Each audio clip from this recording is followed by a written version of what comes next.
ये औरत मेरे लिए बहुत बड़ा मसला खड़ा करने वाली है।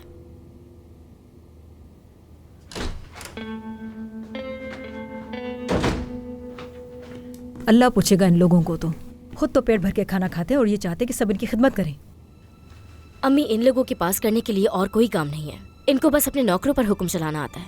अब देखिए ना, जब कुछ नहीं मिलता तो मेरी जिंदगी में दखल अंदाजी करते हैं। लेकिन मैं ऐसा होने नहीं दूंगी। अगर इन लोगों का रवैया हमारे साथ यही रहा ना बेटी, तो फिर हम दोनों भी यहाँ से चले जाएंगे।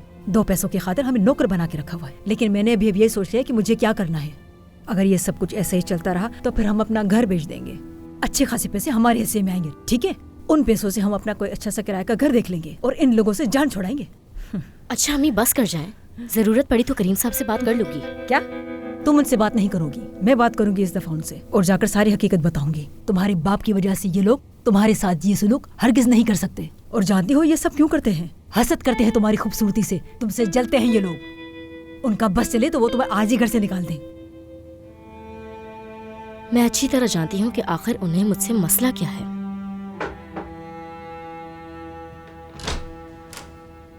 नसरीन, करीम साहब तुम्हें स्टडी रूम में बुला रहे हैं। उन्हें तुमसे कोई बात करनी है।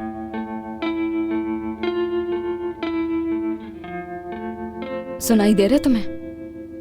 सुन चुकी हूँ, बहरी नहीं हूँ। कह दो कि आ रही हूँ मैं। जाओ, आ रही हूँ। सब पता है।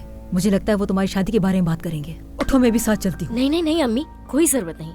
मैं इस मामले को खुद देख लूंगी। इतने गुस्से में आप बात नहीं कर सकती उनसे, और कोई मेरी जबरदस्ती शादी नहीं करवा सकता। आप यहाँ सुकून से बैठे और मेरा इंतजार करें।